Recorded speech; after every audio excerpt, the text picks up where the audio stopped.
How is everybody doing today?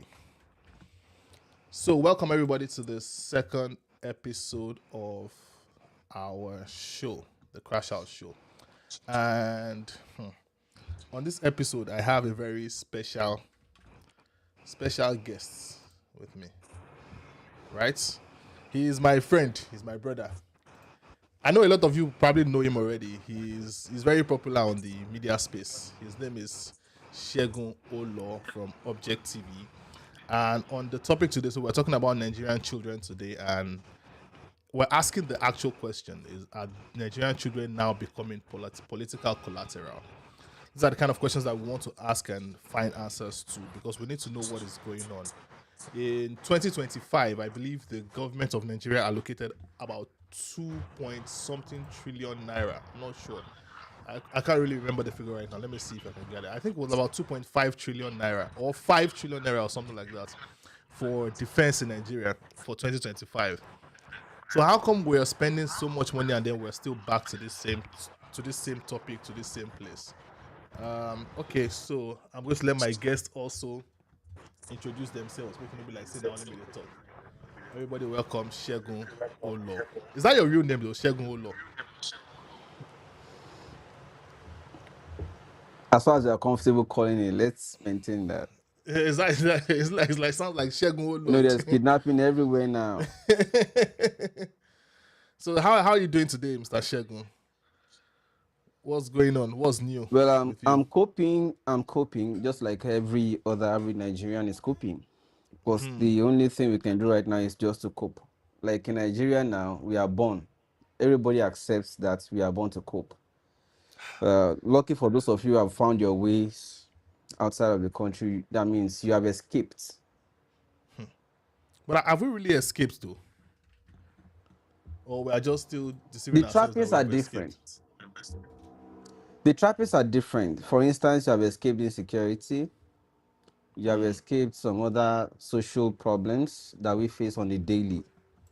So you can tell that the challenges you might be facing there is not the same as what we are facing here. Because geographically speaking, socio-politically speaking, what we are physically exposed to is not the same as what you are exposed to over there. Yeah, there may be other kinds of challenges, but they are definitely not the same. Because if you ask Nigerians on the daily, on the average, on every street, what would they rather choose? They would choose like you. Escape. But okay, so here's the thing about escaping, right? So we have escaped in quotes, but we still have a lot of family in Nigeria. So what are we really escaping from? Why am I here if personal my safety people can be personal kidnapped safety is regardless? guaranteed. Yorubas have this saying, Tinoba Joni to Jomweni Tarini Lakoron. A fair translation would mean if there is fire incidents, you want to first be safe to be able to save others. So if you are not safe, including, let's even take fire out, let's use water, which is almost like the direct opposite.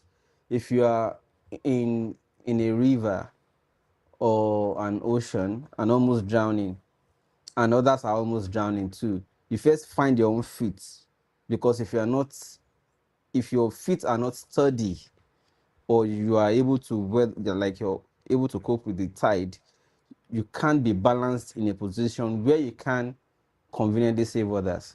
So if you are drowning yourself, you can't save others. So I'm not saying therefore that it automatically means you have overall escaped, but I'm saying at least you are in a better position now to save others.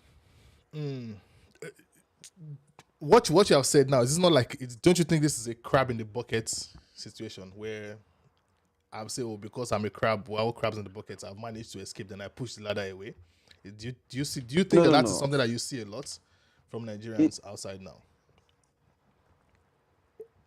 If not today, when prior to coming on this live, you told me that you are not in Nigeria, and I could see truly. I didn't know that you have also escaped anyways. So just like many other friends I have, many of them also have escaped. When you reach out that, oh, you would like us to have this conversation about security in Nigeria, I thought we were just in one room somewhere in Lagos, maybe Lekki or one of those places where people run podcasts from. But after a few conversations, I realized that I've also escaped. So, So I so thought we were still together in Lagos. I didn't know that the one of probably the few persons I thought we were still left together in Nigeria also escaped. no So I'm vex, no probably the vex. only person left in Lagos right now. So Segun, please walk us through this math, right?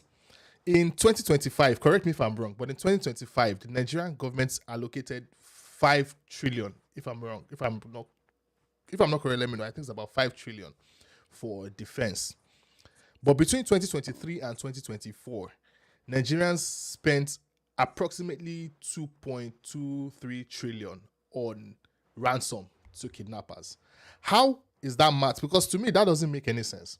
And if in 2023 to 2024 we spent that amount of money, looking at it now, I don't think kidnapping was as rampant as it is now in 2023 and 2024.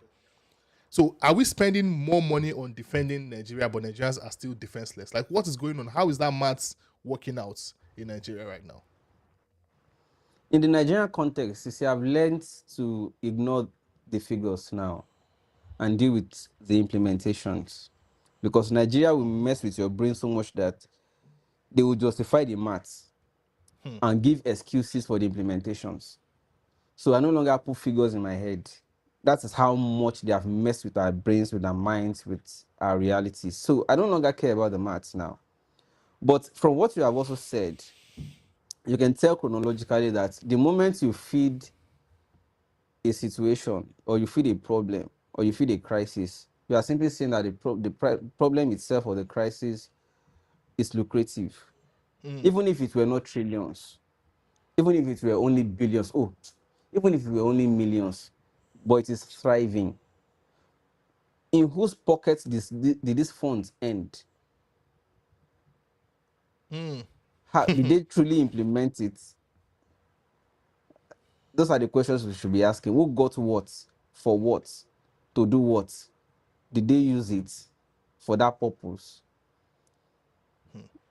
And not only security, every other thing you hear that they budgeted trillions for, go and check. Go and verify. The roads within the same period now. Go and check electricity within the same period now. Go and check every other infrastructure within the same education, medicals, health. Go and check insurance. Go and check.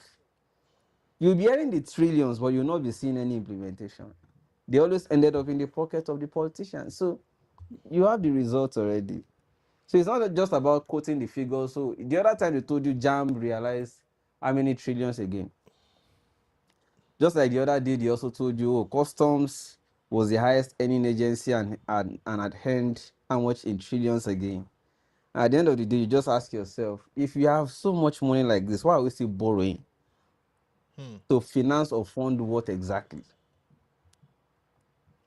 So anytime you hear that high figure or amount is quoted for any sector of the economy or politics, just know that somebody is there that they are using to keep fund ahead of other personal things.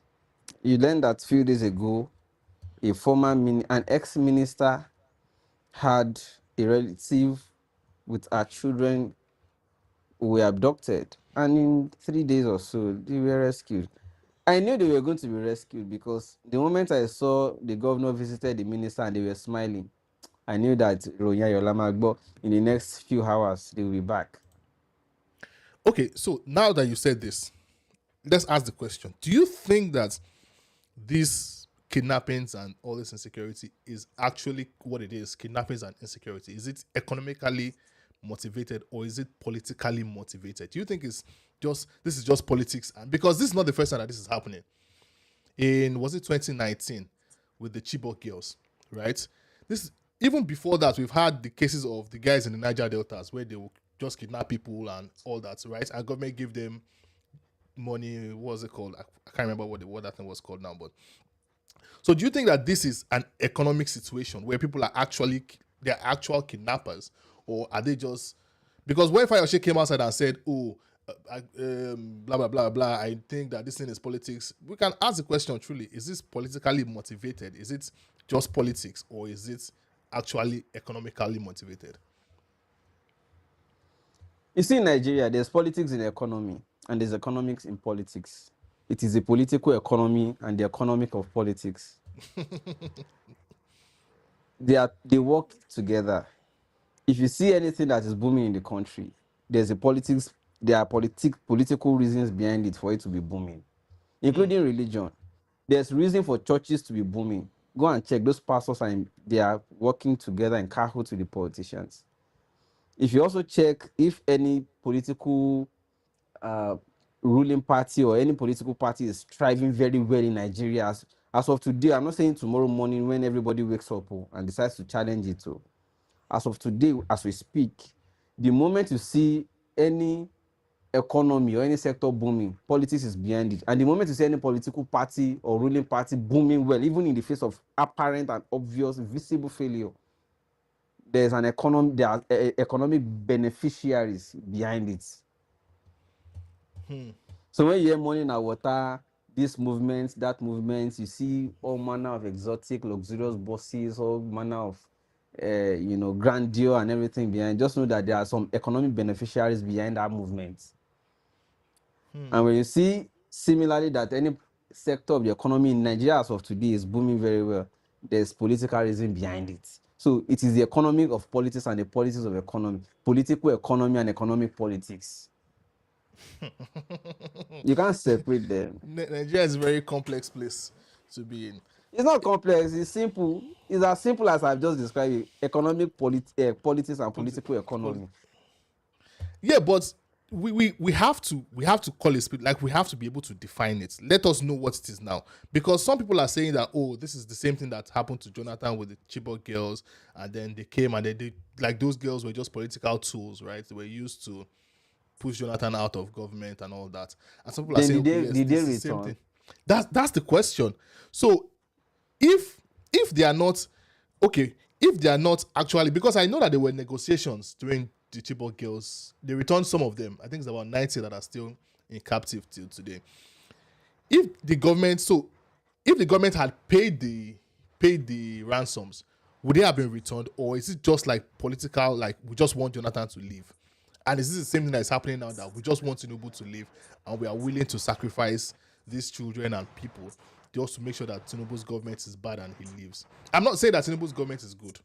I just want to know, is this political, or is it actually that those people that kidnap them? Because I saw a list of demands today. I'm not sure how verifiable that is, where they say that they want Sharia law in Oyo State. They want 1 billion naira transferred to an account in Benin Republic and some other things. So those don't seem like regular economical situations to me. They seem more political. So is it a politically motivated issue, or is it an economic issue? Let me first take you back to when Shore was taken by the DSS sometime in 2019, was it? By the DSS, and was locked up for about 5 months before the trials faced the hard rock. They said because they called for revolution. So because somebody called for revolution, Shore then said, the funniest thing is that the people who are doing something under fake guys are the same people who are accusing you who really mean it for the genuine reason. Okay, now, I was in court. Falano faced the lordship, that is the judge. Forgotten her name now. I remember Mary. So it's her name Ojuko. I will remember. And said he brought out magazines. He brought out newspapers, headlines of 2011, and said, Milord, in 2011, President Bola Ahmed Tinubu, the sitting president, alongside other party stalwarts, they marched on the street of Abuja and were calling for revolution. They said Nigeria needs a revolution, mass uprising. That is what Mr. Shore is calling for. Genuine, he's only repeating after them what they said Nigeria needs, and this time he's being genuine about it. It simply means whatever we are saying today, whether for genuineness of intent or for those who decide to use it for their own mischief. It's not the first time we are hearing it. You remember there was a time somebody said, it was a former military head of state, quoted as saying that if insecurity lasts for more than 10 days, that the government Yes. definitely knows about it. Yes, the government's It hand is is involved. proven in how the children of the ex-minister was rescued in how many hours? 3 days, 72 hours. They were back. So it simply means the ones that are there for also in the forest for days, government won't say they didn't know, because they didn't just lodge in the forest today. They've been there for a long time. You also saw videos where some of the terrorists allegedly were in forest and making videos and saying that government knows about their presence, that they are the ones who brought them to use during the political season the last time. Yes. It's not only terrorists in the forest too. Come also even into the city, into the towns. You see the people that were used for ballot snatching, grab it, run with it and snatch it and all that. You see them after elections, they abandon them. Whatever instruments they have given to them, they are using it to terrorize people in the streets. Long and short is that whatever insecurity we are facing today, the reason we are protesting on the streets and we are sensitizing and facing government and confronting them is because we know that they know about it. These are not entirely strangers. They are just like Okay. the prodigals. The Of prodigals that they used and they can no longer control. They are their prodigals. They know them. That's so why they call so them prodigal. The ones they use and can no longer control. so this thing that you have said now is a can of worms because it was never politically verified. It's an Okay. open secret. We all knew, but it was not verified. When it was alleged that during Jonathan's tenure, Muhammad Buhari and his cohorts had imported some Fulani herdsmen, the people from whether Mali or thereabout and outside Nigeria, to come and cause When chaos if he did not secede when to when that election I'm sorry results. to cut in, but when so that you don't stress yourself, my brother. When the military chiefs, police chiefs, and government functionaries are telling you that they are prodigal sons, do they sound like strangers, therefore? No. Aha. I don't know what you're asking me again. No. Yeah, but we cannot saying that someone is a prodigal Prodigal son does sons not. mean you know them now. They didn't say they are prodigal straight. They say prodigal sons. What else do you want to hear? So because what you are saying is very weighty, and if they say Ah, it, they might say it might be something else that am they I mean. quoting myself? No, definitely not.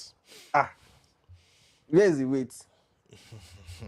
But so some people are saying that this is actually now this is a what's it called? So this is a channel for them to Islamize Nigeria. I personally don't believe that there's an agenda to Islamize Nigeria because that wouldn't make sense to me because Nigeria is a very diverse amount of people, and even in the north that they've managed to quote unquote Islamize, it's not like it is federal law. Sharia law is state practiced. At the end of the day, it depends on who wants. So, do you also think that this is part of the game to Islamize Nigeria? Because in the new demands from the recent kidnappings, they've asked for Sharia law in Oyo State. How would that even work? Like, how do you think that will work? Is that something that is possible? And what do you think we should do? Like, as where we are at right now, what do you think we should do? Should we give in to those demands to rescue those girls, or should we? What else? What are the options that we have? That question is for governments, those in power. Because, like I said, there's politics in that kidnapping economy. And there's also beneficial, there's, seriously lucrative economy in that politics of kidnapping. The political economy of kidnapping and the economics of kidnapping, of politics in kidnapping. See, let me remind you, do you remember there was a Mieti Allah organization at the time?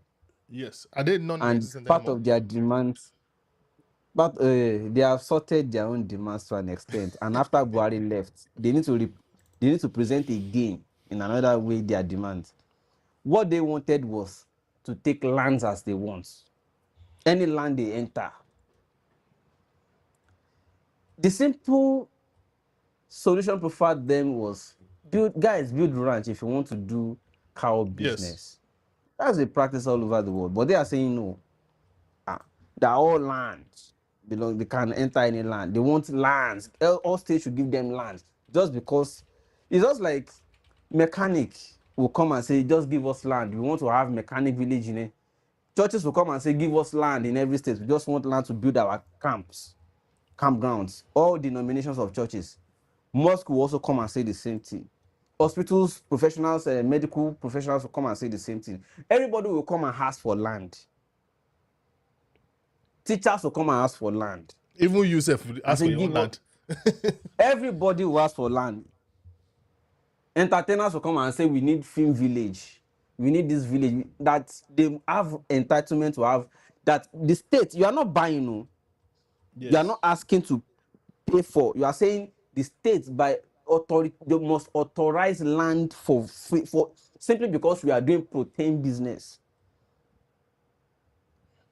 When they said, well, if you want land, you have right, but buy.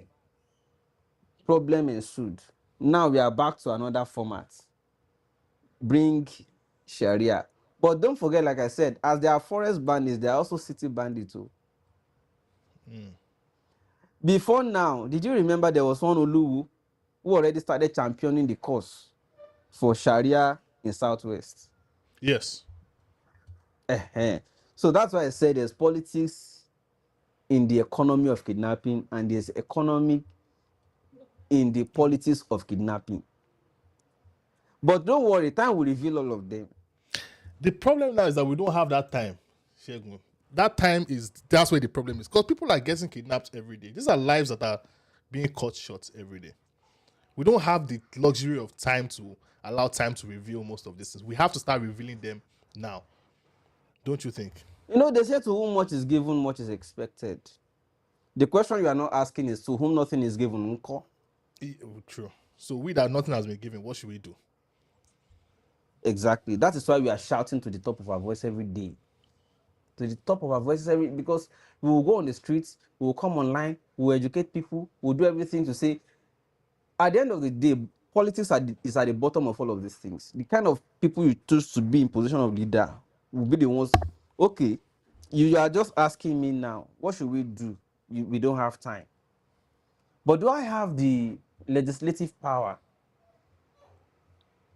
Do I have the executive power to either legislate or implement it? I know the right thing to do, but you have not given power to the right people who know what to do with it.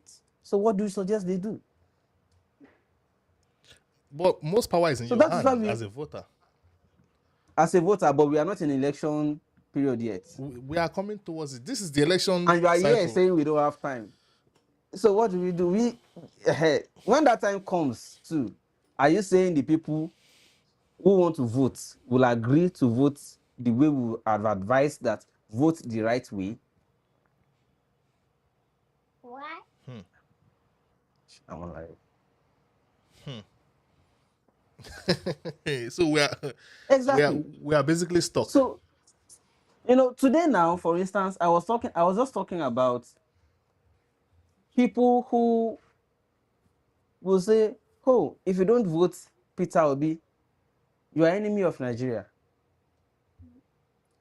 There are also those who are saying, if you don't vote Tinubu to continue his work, they say good work. They will also call you Omale Yoruba. Everybody knows what they are doing. There's sentiment underlying and the same way, government does not really want to offend these kidnappers because they need their votes. Out of 36 states of Nigeria, 19 belong to the North. If you want to be in power, you must not offend the North.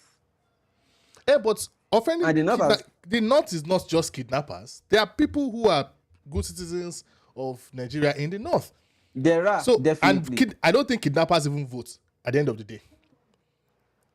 So we shouldn't be trying to appease them. When the former president, the late Muhammadu Buhari, was in power, there was a time if you arrested any bandits or herdsmen who illegally trespass on your farmland, the police will say they can't hold them. Yes. Why? They don't want to offend the president and the North. Did you remember when Pa Fashoranti's daughter was kidnapped and unalived? Mm-hmm. The current president came out and said, where are the cows? Even when testimonies and visible evidences prove what happened. Do you understand it? So, at the end of the day, it's about regime interests. To keep regime interests, and they need the North to keep that interest. So they don't want to offend the North. It has antecedents, an antecedent that started from Buhari, and Tinubu already told you, He's going to Buhari continue is the work me. of Buhari. What do you need me to say again? But what we have to take a hard stance, because me, I don't believe in separating Nigeria. I don't believe in all those things. But at some point, we have to take a hard stand and say, if the North is the problem, let us as a nation address this problem and say, okay, the leaders of the North, what is actually going on? Because you can all those ones that they are saying that they want to do Sharia law in the South, in the East, it's not going to work for anybody. The sooner they understand that, the better. It's not going to work. But we also have to give them, to an extent, some leverage. They say the Nigerians like to eat meat, in quotes, right? Maybe create pathway for them in the forest that they can carry their cows and graze on. Maybe create laws that protect the farmers, that they are not allowed to go on people's farmlands to graze. But we can't totally shut them out and say that everything they are saying is nonsensical. At the same time, we cannot totally agree with everything they are saying. So, at what point, even you people that read Bible, the Bible says that if your hand is the problem, cut it off, right? Me, I don't believe cut it off, but treat the hand. If your leg is the problem, don't cut it off, treat it. Find a solution for it. That's why I keep asking, what do you think is the like? Should we all come back to the drawing table and say, okay, maybe the zoning of Nigeria has not worked out. Let us restructure Nigeria. What do you think we need to do? As a citizen of Nigeria, what would you advise the government? If you had the power now to speak to Mr. Tinubu directly through this platform, what would you advise him to do on this issue? I think you asked multiple questions in one. Yes. Let me start from your last one. Tinubu is already on a pathway, and I suspect what he's trying to do is to implement regional control of government. For instance, you will notice that in the steps to draw up the framework for regional or state policing. You also remember that Southwest already started there, even way before now. The North started their own with ISBA before the Southwest now decided to do their own by drawing up Southwest Security Network, which is the Amotekun. The Southeast, I think there was, aside from the ones that were drawn up by non-state actors, such as the IPOB, which was primarily when it first started out, there was a Bubiagu. Yes. I think that one was officially by the state government. There were vigilante groups which were officially recognized to cooperate with state apparatus for security reasons and all that. But you see, all of these were geared at security. At the end of the day, we must realize and understand that it still requires political will. And to answer your question directly, whoever really wants to solve the problem of this country has to understand that underlying sentiments, you can't rule them out. Whether you like it or not, 2027 will still be about ethnic politics. Why? Was it yesterday they said Joe Ibokwe went to Ladipo Market again? And then a repeat of the experience he had prior during Governor Fashola's time, when he went to campaign for Fashola at Ladipo Market, and he was attacked for not supporting, the same happened again, where some said, although they are now trying to twist it to say it's because of some other issues, not because he's supporting Tinubu. No. The same happens to many Yorubas. If I say Tinubu has failed now, many Yorubas will say Omo Ale Yoruba. Why? So 2027, clearly this is already June 2026. INEC is already drawing up timetable for the next election in few months. And we are still here discussing if you are a Yoruba not supporting Tinubu or Omo Ale Yoruba. And we are still here discussing if you are not supporting Peter Obi. And majority of them fall within their same ethnic enclave for Peter Obi. So it will still be an ethnic politics in 2027. Largely, even though there will be some givings too, where some people will say, cut it, I'm not interested in this ethnic thing. I know where the competence lies. Because those majority of those supporting Tinubu now are not discussing his achievement. They are not discussing what he did. They are not defending his competence or his capability or his achievement. They are not. They are simply saying continuity. You will hear 4+4 continuity. You will hear most of them are ethnic basis. They are not necessarily discussing competence or achievement. And if you listen to those who want to support Obi too, they are not necessarily discussing that he is competent either. They are only saying, Shebi, you see that this government is not doing anything. Let's vote for Obi. The North has done their own. Power has been zoned to South. Tinubu should do one term. Let Obi also do one term. For the second term, deserving for the South. So, largely, you are saying, okay, PDP also wants to zone tickets.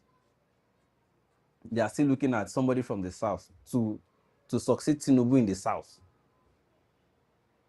They went and brought Jonathan. Is Jonathan the because tickets holder now? That is where it is facing right now. Including so what's going on with that including Wike's faction of PDP. Apart from Makinde, was to also run in his own faction. Yeah. And then if you look at the reason Wike even broke the PDP and scattered it, that Tinubu even helped him to scatter it very well, is because of the same zoning issues. Wike believed it should be zoned to South after Buhari. Atiku wanted to still run regardless. That was what broke PDP now. Yes. So at the end of the day, it's still all about zoning politics. And for as long as many Nigerians are still there, 2027, we'll still have it trapping, we'll still have that factor trapping most of the results you will have.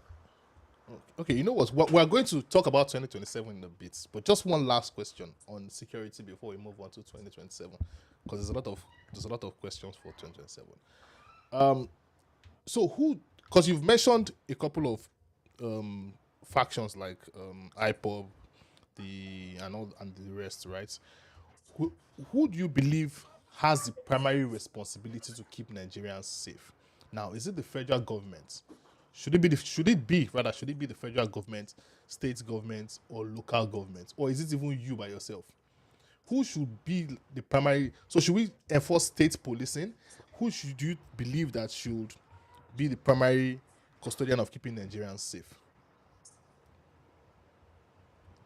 Constitutionally speaking, the duty of the government primarily is to secure lives and property. So constitutionally speaking, the government should be held liable when there's insecurity. That's why in advanced states or countries, all levels of government, right? No, I'm coming somewhere.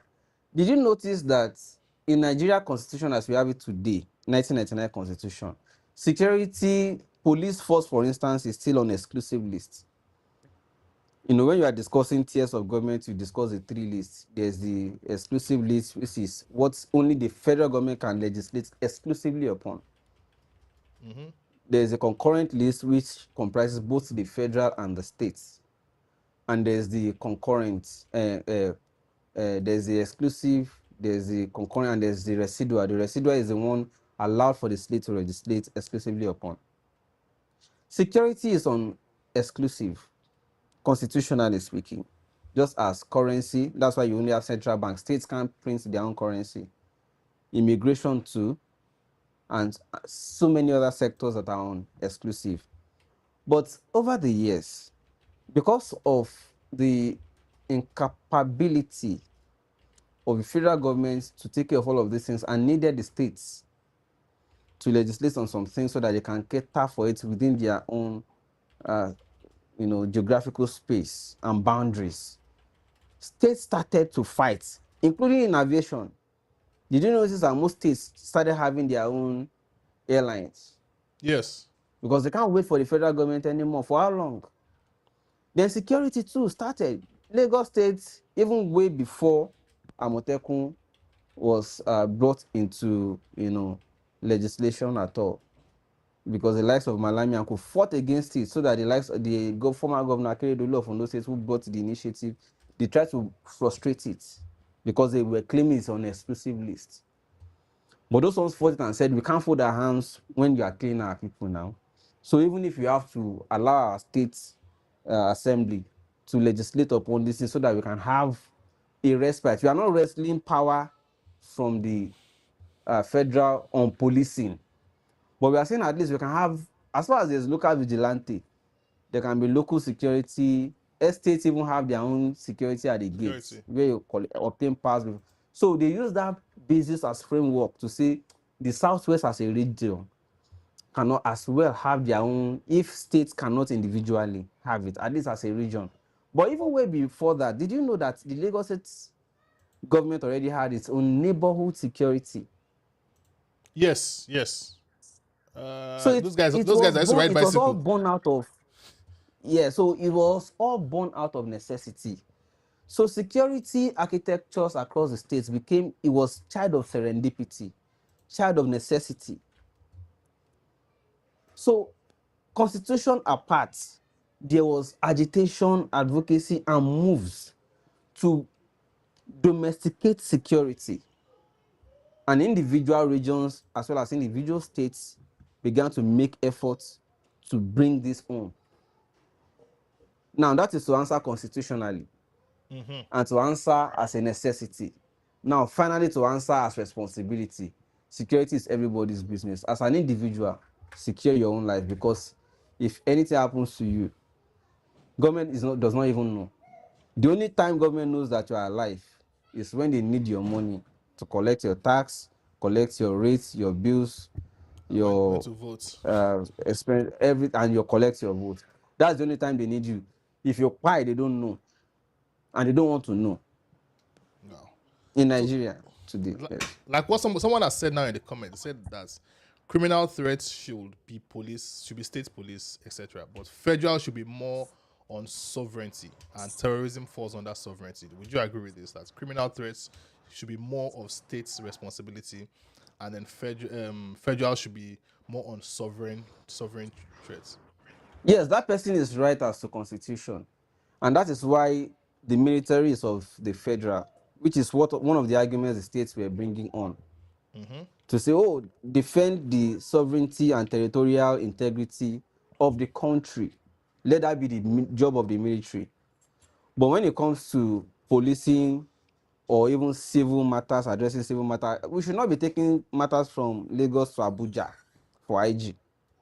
Yes, sure. We should not be taking matter from locals or municipalities and be transporting all the way to, because there will be bureaucracy, there will be the time lag to address prompt security issues will be there. So those were some of the things or reasons that states began to agitate that they should allow policing come local. So it's part of the agitation to say territorial sovereignty, territorial boundary integrity, and all those things should be allowed for the military exclusive for the country at the federal. But when it comes to internal security, allow states. Even though I also understand that political abuses too is the reason they are slowing down. Is the individual governors will abuse if you give power to the state Very true. governors. That's very true. That is where the fear is now. Okay, so thank you for that. Yes, so let's move on to 2027. When I met you, yeah, I knew that you used to be with presidential, whatever, presido, right? Sure. And have you been voting for him through the previous elections? And what is your is that where you're still at in 2027? There are two things involved for me. If I want to support anybody on the basis of competence, I'll look at their antecedent, their track records, their demonstration of resolve over the years and all that.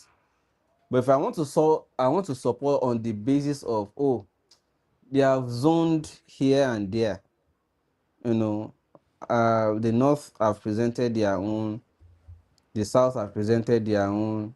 What region is agitated that they have not been given choice? I would have said, see, for me in 2027, Allah will be to run. Let him also come and fail. At least Why the would you say South. let him also come and fail?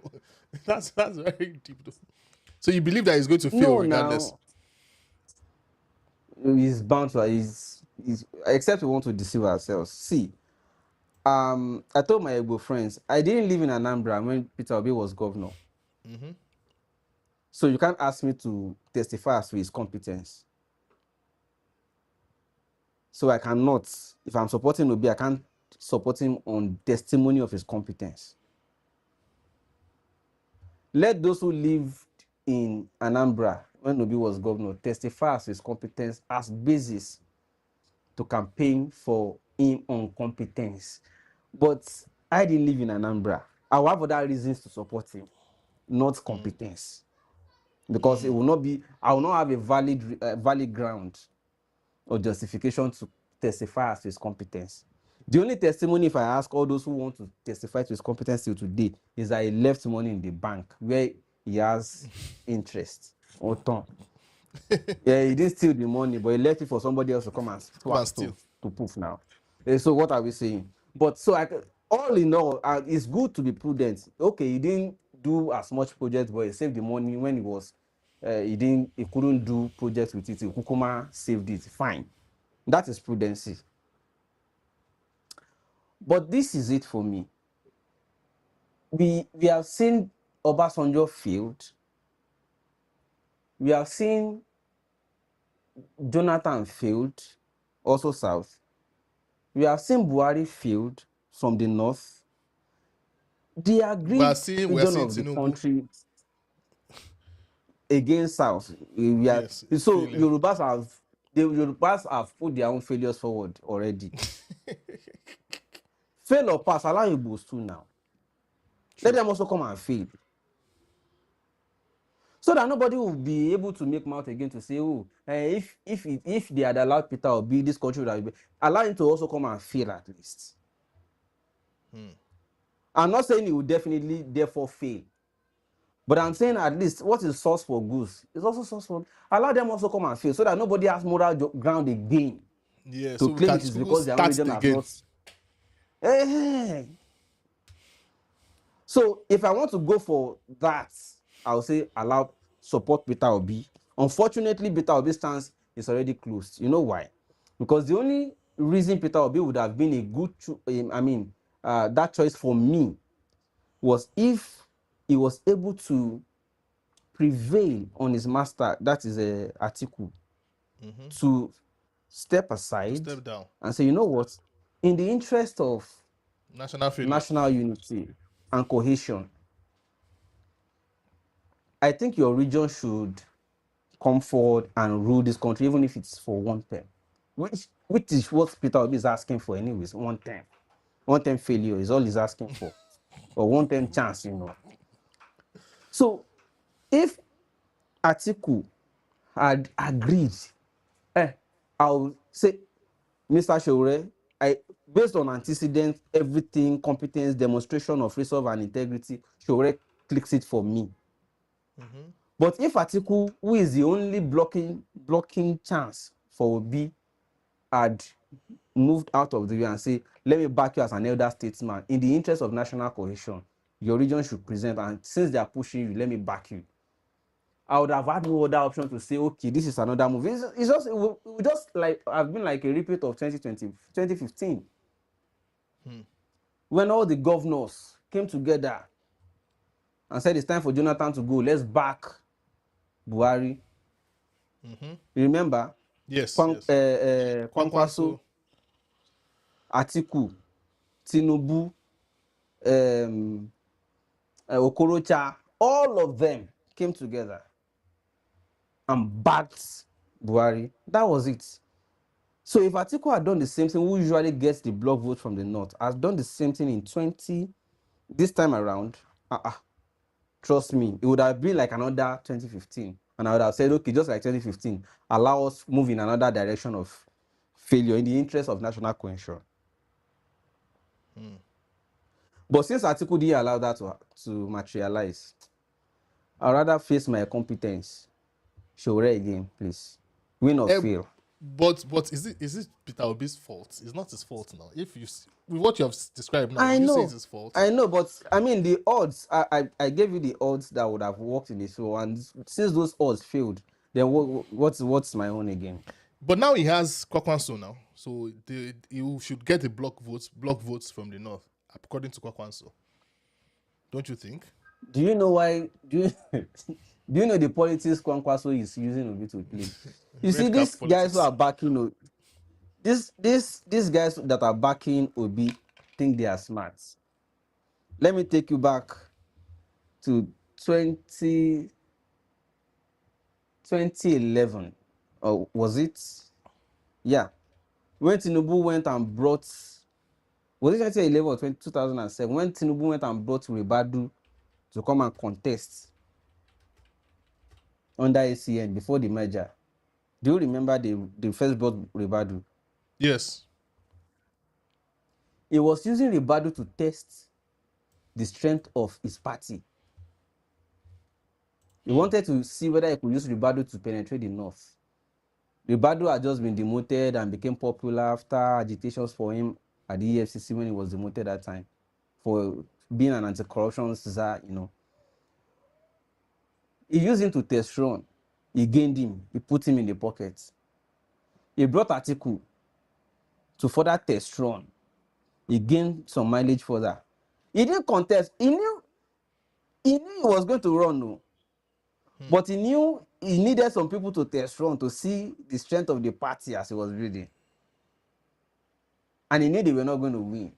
He was only using them to gain grounds. And in the final analysis, he now said, okay, since all of us have been working together, Ribadu, you have tried, stay. Atiku, you have tried, stay. Let's use Buhari. They now did a merger. He saw that Buhari was gaining block vote from the north, but was not able to penetrate the south. Penetrate the south, yeah. And based on zoning needs, he said to say, okay, let me give you the strength I've worked on in the south. Merge with your own, we will clinch it. He then brought all the governors together, all the names I've mentioned, to agree with Buhari, and he did it. Kwankwaso is playing the same game with Obi.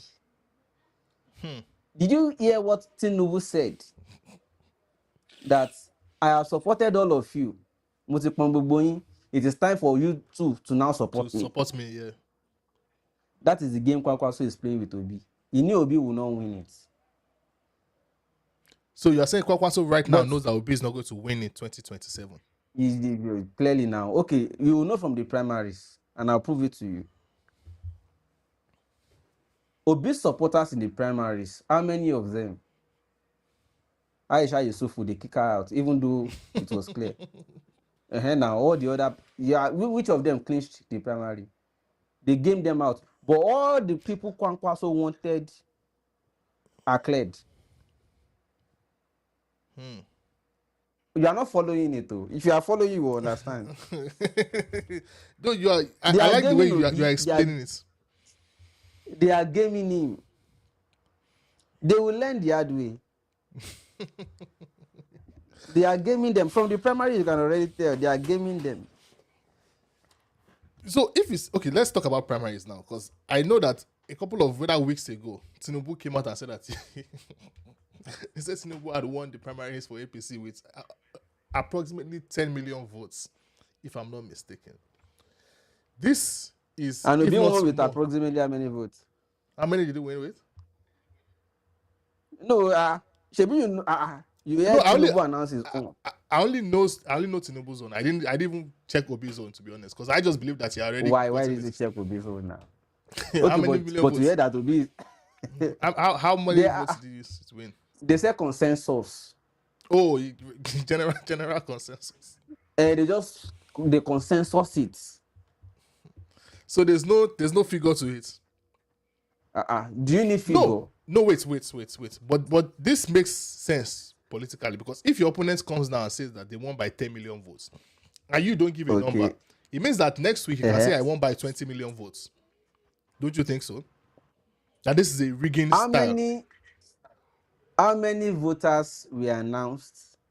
I mean, registered voters were announced in the last election. Yeah, so which is my next topic, my next point, right? In the last election, I think And there were how around many did they 80 million. announce as the Wait, overall? 80 million voters registered. I think about only 6 million went out to vote, right? This now, and Tinubu has won 10 million votes in primaries, which is more than the total number of people that voted in the last election. Have you forgotten In his that primaries alone. voters register has been updated and people are increasing every day? No, how many people have increased now? So me personally, I don't believe that the problem is voter registration. Yeah, it's your belief now. No, if 80 million people registered, INEC is not working with your belief. and less than 20% of those people come out to vote, it means that there's a problem. Why are people not coming out to vote? They already have the cards, but they're just not coming out to vote. Don't mind me, I'm joking. When I was doing that, I was just being No, it's fine. sarcastic. I know. But you know what? My brother? See, there's general voter apathy in Nigeria because of the apparent threat of electoral violence, because of the open rigging system, because of the false result announcement. There are so many reasons there's general voter apathy in Nigeria. So people are not necessarily really interested, but that notwithstanding, we are still encouraging voters to come out to say, irrespective of this, even if they want to rig, let's make it tough. Because the tougher it is for them, the more we are closer to the chances of erasing it out over time. That practice of rigging. So we know what they are. You saw it was open now. The person recording and uploading those videos too is also an insider. That person too was shocked. That person too was so. I beg, don't let me choke. I beg. Don't let me choke. And it was not in only ones, different places, different locations. Like they had a template, they were all repeating. They were rinse and repeat. But the beauty of it in the general election is this. Which is, anyways, I don't want to come to that so that it doesn't look like I'm attacking opposition again. You see, when there's total number of registered voters in any polling center, and on the day of election, there's total number of accredited voters. Any number in excess, when you total the votes, the ballots, any number in excess of accredited or total number of registered voters per that center, it should automatically already cancel out or nullify validity of that result. Yes.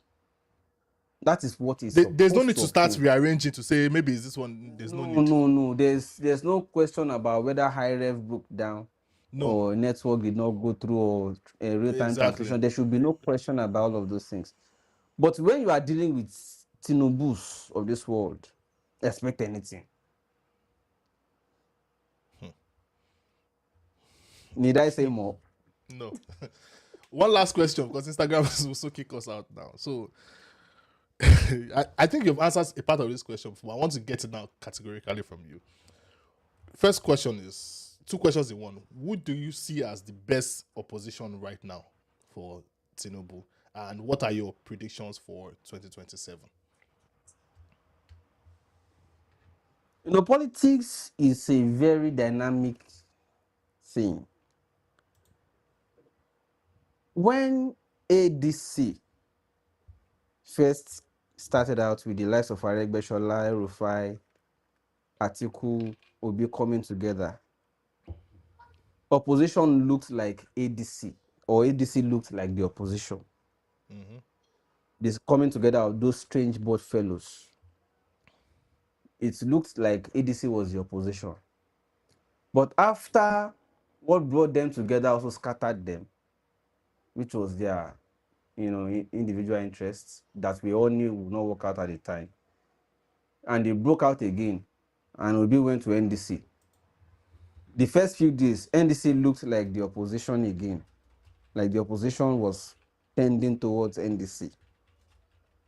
But after Dixon started showing Obi and his camp, teaching them politics 101, opposition started looking like it didn't exist. It was then people started realizing that, wait, the person who is truly challenging this government to Tanir is actually Showore. So people started opening their minds and consciousness to say, let's face it, the only person calling for protests against abduction, calling for protests against removal of this, calling for protests against oppression, calling for protests and always putting his feet on fire to ground is actually Showore. So people started shifting their attention for the reasonable ones. But you know that sentiments are still holding some back. So you can see the evolution of, attention on what is supposed to be, or which part is supposed to be opposition. At first, they thought opposition would mean the parties that had the largest crowd, even when they are not doing anything. To oppose, yes, that was what they interpreted opposition to mean. Yeah.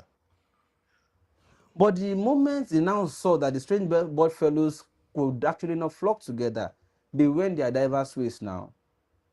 NDC is facing its own crisis. ADC is facing its own crisis. All of them are facing their own crisis. Then the projection, if you have a prediction, to answer your question directly, if elections hold today, Tinubu is still the winner. With 10 million primaries. Because those who would have pulled votes together and energies and efforts together to fight against rigging have already gone their diverse ways. And they will still use money to scatter them more. Because when Obi was moving away from Labour Party, he lost some to Labour Party. He got to NDC. When he was leaving NDC, some didn't follow him to NDC. Some were retained in ADC because the delegates' money was already sweeting them. And Obi does not want to give shishi. So Obi was losing them as he was transitioning from party to party, was losing people to each of the transition points. So that means they will still use money. If they could use money to hold some people down in each of those parties and positions to say, oh yeah, you be our secretary. Don't worry, you will see money when the campaign starts. Oh yeah, you be the campaign DG. Oh yeah, you be the ward chairman here. You be the coordinator of this and that here. They started holding his people down. They didn't follow him to NDC. So that simply means those who were kicked down by juicy offers will still, by juicy offer, work for APC on the day of election, because that is a critical day. Only those who have genuine resolve, and most of them are only with Showore, if you want to look at it. So why is Showore not merging also to get the crowd? Showore is doing everything he can, and you can't say he hasn't tried. You can't merge. Okay, those that merged, how far them? That's a valid question, though. They have unmerged. He can't merge with those he knows that they will still scatter. Because they are not coming together on the same on genuine interests. They are coming together on different interests, which they thought would be like 2015.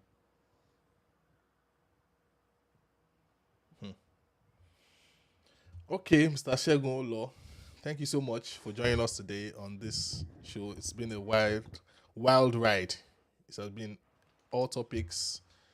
Anything that you want to say for the people out there who are looking up to you, who are watching right now? Or do you want to advise them who to vote for? I don't believe in all those, but if you want to advise people on who to vote for, you can. This is your time to advise them now. If there will be election, because 24 hours. Why do you say if? Why do you say if?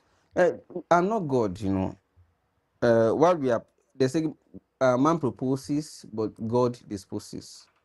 If there will be, and if the candidate will still be the same, and you are truly interested in competence and genuineness of intention to solve all these problems that we all know, vote Showore. Thank you so much for joining us today, Mr. Segun O'Law. It's been wonderful. Thank you. A pleasure. And Yeah. we are glad to have you. All right, guys. We've come to the end of the show because Instagram is going to kick us out now. Peace. Yes, so you've heard him. Mr. Segun has told us everything that we need to know. So he said if there's going to be an election, I'm not sure why he keeps using the word if, but we're going to continue with that and see if there will be an election. Vote, go out, register, and vote. Thank you. Bye, everybody.